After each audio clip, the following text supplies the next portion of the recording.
Amigos, qué gusto saludarlos. Espero que se encuentren muy bien. En Periodismo sin Compromisos vamos a platicar en los próximos minutos con el economista mexicano José Ignacio Martínez Cortés. Él es doctor en economía, coordinador del Laboratorio en Comercio, Economía y Negocios de la Universidad Nacional Autónoma de México. Las siglas del laboratorio son LACEN. Doctor, qué gusto, ¿cómo está? Muchas gracias, don Jorge, por la invitación. Es un verdadero placer. Doctor, el presidente Andrés Manuel López Obrador declaró que la crisis económica provocada por el COVID-19, por la pandemia, ya tocó fondo en México. ¿Usted piensa que las proyecciones del presidente son correctas? Mire, aquí en cuanto a la cuestión numérica, hay varias lecturas, ¿no? Depende cómo se vea, ¿no? Disculpe la expresión, pero en estadística se dice que un mismo número puede provocar llanto o puede provocar alegría, ¿no? Depende cómo se vea. No es lo mismo el número en cuanto a valor acumulado con relación a la variación en cuanto a tasas de crecimiento. Encontramos en el laboratorio, hemos seguido de manera puntual lo que el subsecretario López-Gatell muestra cada día, y tomamos recientemente, por la variación que hubo, como punto de reinicio en cuanto al análisis, el 1 de junio, cuando ya aparentemente se termina la sana distancia, o bien con relación a lo que se publicó en el Diario Oficial de la Federación, en términos jurídicos, termina el plazo que se determinó, ¿no? Ese 30 de marzo. Entonces, tomando como punto inicial el 2 de enero, el lunes 2 de enero, con relación al domingo anterior, sí hubo, en cuanto a número y variación, una reducción. Es muy importante para nosotros considerar cuando termina, subrayo, en términos jurídicos, la cuestión de la emergencia sanitaria, y esto es muy importante recalcarlo, que es totalmente distinto a la cuestión jurídica que marca el artículo 42 de la Ley Federal del Trabajo, que es la contingencia sanitaria. Son dos conceptos totalmente distintos. El martes 3 de junio, resulta que tenemos por primera ocasión un día donde llegamos, desafortunadamente, a 501 personas fallecidas. Es decir, con relación a el último día de la sana distancia, se eleva en cuanto a número, son 147 personas que fallecen con relación a lo que estábamos contemplando. En términos de contaminados acumulados, hay una variación de 100 personas. El otro concepto que se maneja de manera diaria son los contaminados efectivos, y aquí hay una reducción de 101 personas en este aspecto. Con relación a el martes ayer, con relación a martes 9 de junio, si analizamos martes 3 de junio vis a vis martes 9 de junio, resulta que los contaminados acumulados pasan de 100 a 3000. Y los contaminados efectivos se mueven de 101 a 150. Y aquí es donde tenemos la cifra que tanto de manera desafortunada llama la atención, donde pasamos de los 501 muertos a 800 muertos. Es decir, sí hay una gran diferencia en cuanto a número se refiere. ¿Sí? Pasamos de 500 a 800, hay un aumento de 300, de acumulados, y aquí se mueve mucho la cifra de 100 a 3000, y en efectivos de 101 a 150. ¿No? Entonces, si trazamos la gráfica, pues claro que se mueve de manera casi vertical, ¿no? Pero si comparamos estos mismos datos en cuanto a variación, sí ha habido una reducción, ¿no? Entonces, de aquí depende cómo se vea el dato y cómo se aprecie la gráfica. Si es por número o es por variación, ¿no? Entonces, yo no pondría un juicio de valor, un adjetivo, si hay que creer o no. En cuanto al análisis, el resultado puede no gustar o puede ser satisfactorio, pero mucho depende de cómo espere uno ese resultado. Como población en general, ¿cómo se debe interpretar esto, doctor? Como población en general, vemos igual, algo muy importante que hacemos en el laboratorio es que, y más en estos días, con mucho cuidado, salimos a la calle a contemplar, a analizar, a sensibilizar y, por supuesto, a medir, ¿no? Hay una población, una parte de la población, ya totalmente descuidada en lo referente a las medidas que se deben tomar de prevención. Y aquí nosotros nos vamos a tres puntos muy importantes y nosotros lo medimos así, lo decimos así, en cuanto a deciles, ¿no? Usted sabe, en cuanto al ingreso que se mide en deciles, el decil 1 es el de menor ingreso, el de mayor pobreza. El decil 5 es, digamos, la clase media, ¿no? Y el decil 10, las personas de mucho, muy alto ingreso, ¿no? Bueno, las personas de menor ingreso es donde se está descuidando esta situación de prevención. Y del decil 4, 6, por supuesto, el 10, ¿no? Encontramos una gran precaución.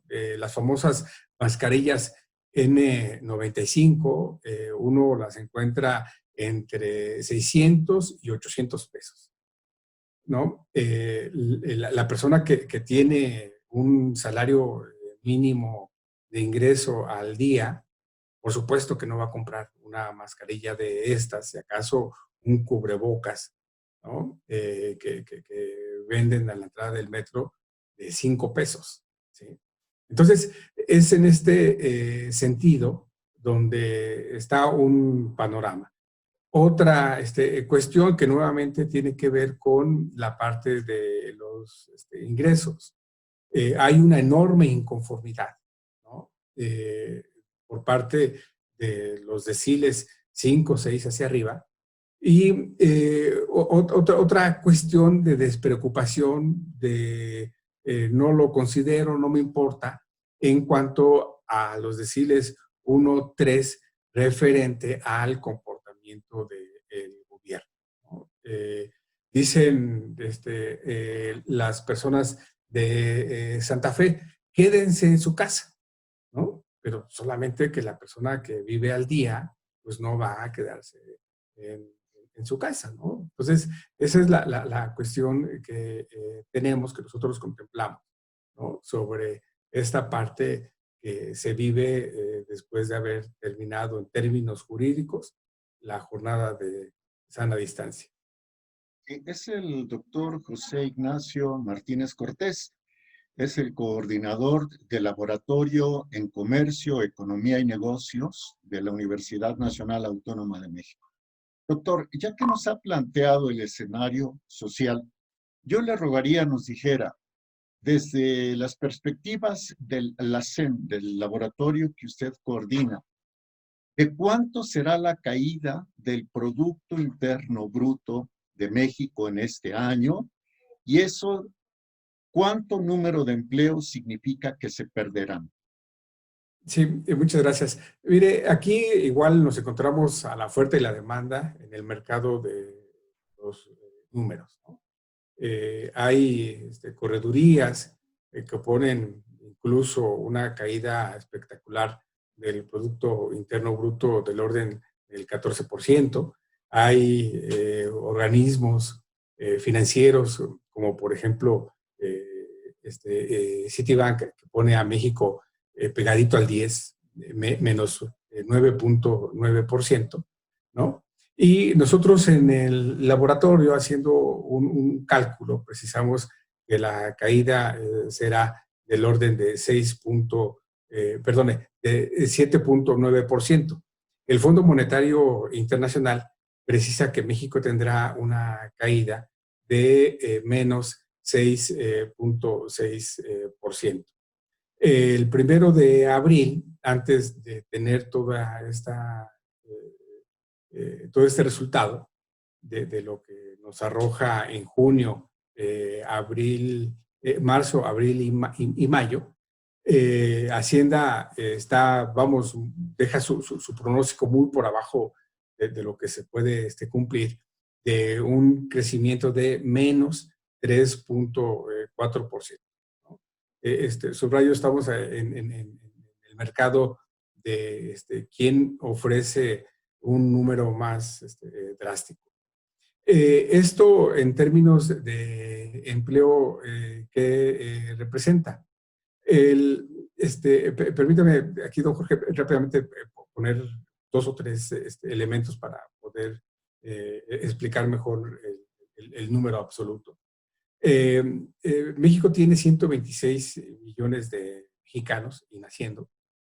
Este número de habitantes, 57 millones, conforman lo que se conoce como la población económicamente activa. Vamos, las personas en edad de trabajar con base en la ley, arriba de 15 años. De estos 57, tenemos que hasta el 28 de febrero se tenían registrados en el Seguro Social 37 millones de trabajadores. De estos 37 millones, 35 millones son trabajadores empleados por empresas, es lo que se conoce como empleo privado, ¿no? Hay un resultado que se arroja mes con mes, que siempre hay que seguirle la huella para hacer este tipo de análisis, que es, es un comunicado, no recibe otro nombre, que emite la Dirección de Comunicación Social del Seguro Social, que se conoce como registros de empleos registrados ante el Seguro Social. Este comunicado sale invariablemente cada 12 de los corrientes del mes referente. Bueno, el último, por supuesto, por calendario, es el que se tiene para este 12 de mayo, que templa lo creado en abril. El resultado que vamos a tener viernes, que es 12 de junio, pues arroja el resultado de mayo, ¿no? Bueno, a partir del 13 de marzo hasta el 30 de abril, tenemos que han perdido su empleo 387,147 personas, ¿sí? De este número, 346,804 son solamente de marzo. Si tomamos el número de abril, resulta que cada minuto de abril, 18 personas perdieron su empleo. El pronóstico que nosotros tenemos al 18 de junio, que es una fecha muy ambivalente, no se sabe bien a bien si la apertura total se dará este 18 de junio. Calculamos que del 13 de marzo a el 12 de junio, de manera desafortunada, 1,347,000 personas habrán perdido su empleo. Esto hay que subrayar que son empleos registrados ante el Seguro Social. Subrayo lo que se conoce como empleos privados. Y entonces habrá que esperar el comportamiento de lo que será el segundo semestre del año, ¿no? De julio a diciembre. Así es, yo diría más el comportamiento del segundo trimestre ¿no? El resultado del primer trimestre ya lo tenemos. Es una caída del PIB muy importante, tomando en consideración que si nos vamos al último día de marzo, de los 90 días del primer trimestre, si nos vamos del 1 de enero al último día de marzo, con relación a lo que se anunció en términos de la SEP, de suspensión de clases para el 20 de marzo, que se anunció el 15 de marzo, o bien lo que sale publicado en el Diario Oficial el 30 de marzo, o también el resultado laboral que se conoce el 13 de marzo. No teníamos todavía para el primer trimestre las consecuencias negativas del freno económico. Es muy importante recalcar lo que sale publicado en el Diario Oficial el 30 de marzo, que se refiere a emergencia sanitaria, no contingencia sanitaria, y también recalca dos tipos de actividades, las actividades esenciales y las actividades no esenciales. De ahí es que tenemos que esto va a impactar más en el segundo trimestre que en el primero, este freno económico. ¿Por qué? México tiene 6,248,104 establecimientos, y hay que decirlo así, no son, no tienen, no reciben el nombre de empresa como tal, ¿no? O se conoce como unidades económicas o establecimientos, ¿no? En este concepto cabe desde la cerrajería, la estética, hasta la gran empresa como Ford, ¿sí? Bueno, tenemos aquí de este total, de estos 6 millones, que el 47% de los establecimientos se encuentran en el rubro de comercio, ¿sí? La parte más importante que genera el PIB, que impacta en el PIB, se encuentra en el sector manufacturero, que representa el 12% de los establecimientos, Y hay un espectro muy grande sobre establecimientos de servicios. Ahí vamos, ya ahí la segregación es muy amplia. Entonces, encontramos que del sector comercio, al no estar estratificado en actividad esencial, cerraron. También tenemos establecimientos de servicios que al no ser catalogados como esenciales, cerraron. A lo que voy con esto es que el impacto se encuentra principalmente en un rubro olvidado, que es el microempresario, ¿no? Tenemos al microestablecimiento, al establecimiento pequeño, que está impactando totalmente freno económico. La empresa grande tiene una categoría que se denomina tesorería. Grupo Carso, Ford, vamos, este tipo de empresas hacia el interior tienen este concepto que hacia el interior financian a empresas propiamente del grupo o del corporativo, ¿no? No así el pequeño y mediano.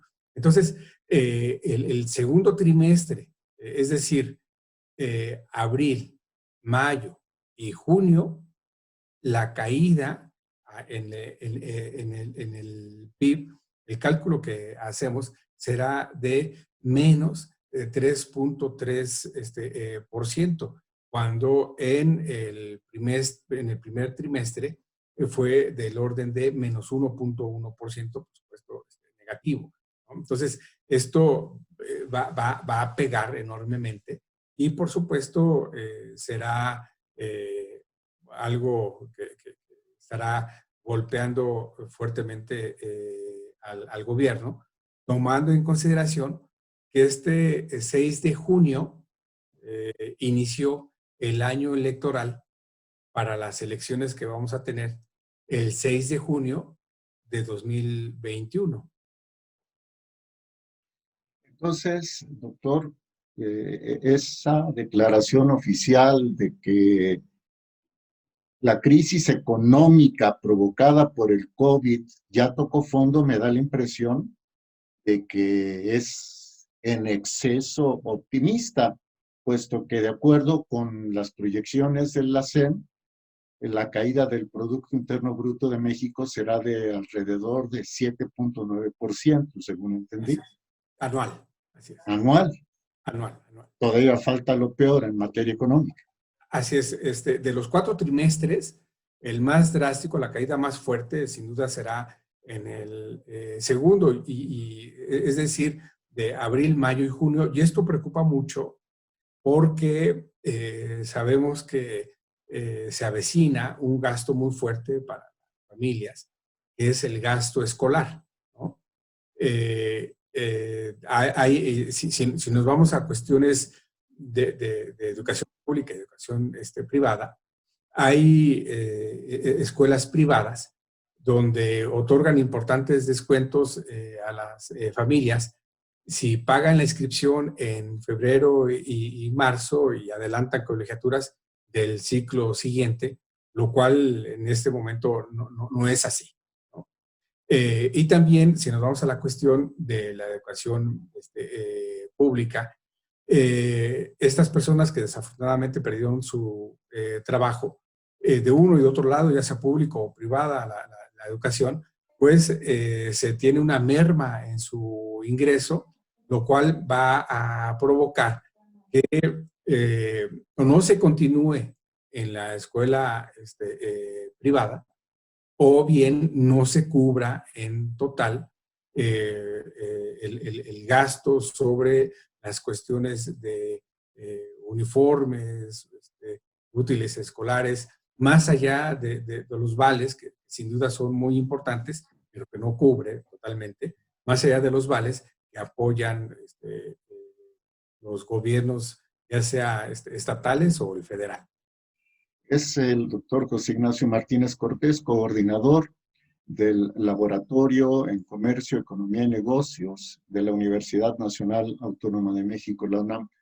Doctor, de la población en general, ¿cuántos mexicanos tenían para más o menos comer y vivir con cierta dignidad a finales de 2019? ¿Y cómo estamos en este momento a mediados de 2020? Sí, esa es una muy interesante observación que nos mete a este debate donde México llega tarde sobre la cuestión de cómo medir el ingreso o la felicidad, ¿no? México tuvo un ingreso significativo en 2019. El PIB en cuanto a miles de millones de dólares fue de 1,083,000 millones de dólares. Si esto hacemos la conversión a pesos, resulta que tuvimos cada mexicano, cada mexicana, resultado de la riqueza creada en 2019, un ingreso más o menos de 123,300 pesos. Si lo dividimos en los 365 días del año, resulta que tuvimos 500 pesos, 501 pesos para gastar diariamente, lo cual, vamos, se conoce esto como el ingreso per cápita, resultado del Producto Interno Bruto, lo cual, pues, es una absoluta falacia, ¿no? Nosotros hacemos de manera trimestral un cálculo tomando en consideración eh, dos municipios, el municipio más rico del país, que es San Pedro Garza, que se encuentra en Nuevo León, y el municipio de Tapachula, que se encuentra en Chiapas. El ingreso trimestral en San Pedro, ¿sí? En cuanto a salario mínimo se refiere, fue de 2,900 pesos. El ingreso en Tapachula perdone, el ingreso en San Pedro fue del orden de 5,103 pesos y el ingreso en Tapachula fue de 2,883 pesos. Resulta que el ingreso en San Pedro diario es de 173 pesos y en Tapachula el ingreso diario es de 10,88 pesos. Entonces, si nos vamos a la cuestión de niveles de pobreza, yo puedo decirle que de estos 126 millones que somos y naciendo, 53 se encuentran en términos de pobreza. Pero si nos vamos a términos de ingreso, este es el resultado, ¿no? Dígame usted, para la canasta básica, ¿qué alcanza con 10,88 pesos? Ni siquiera para un litro de leche, doctor Martínez. Si nos vamos a la cuestión, por ejemplo, del ingreso de la canasta básica, son números a la inversa en San Pedro y en Tapachula. El 19% de la población en San Pedro, el 19% no le alcanza para comprar la canasta básica. Es decir, de 100 personas, ¿sí? 19 no tienen para comprar la canasta básica. A la inversa en Tapachula, de 100 personas, 67 personas no les alcanza para la canasta básica. Entonces, aquí es ambivalente la cuestión en términos de pobreza. Subrayo, depende cómo se vea el vaso, ¿no? La estadística, y quien podrá decir que hay más pobreza, pero el ingreso ha disminuido. Ahora, es muy importante la observación que usted hace, es a 2019. Sin duda va a aumentar, y aquí viene la diferencia de conceptos, va a aumentar lo que se conoce como pobreza laboral, por lo menos el cálculo que nosotros realizamos, 1.300.000 personas pasan a engrosar las filas de manera desafortunada de pobreza laboral porque ya no tienen empleo. Entonces, el número de pobres, una proyección del número de pobres de nuestros compatriotas al final del año, ¿de cuánto será, doctor? Si tomamos en consideración lo que nos arrojó el Coneval, estaríamos diciendo que tendremos para finales de 2020, pasaremos de 53 a 55 millones de pobres. Es decir, el COVID estará arrojando una nueva pobreza. Y aquí se establece varios conceptos de pobreza, ¿no? La pobreza en vivienda, la pobreza en salud, la pobreza en educación, la pobreza laboral. Por eso es la diferencia entre los desempleados y el nuevo número de pobres que tendremos. Doctor, pues el tiempo se nos acaba, ha sido un verdadero placer.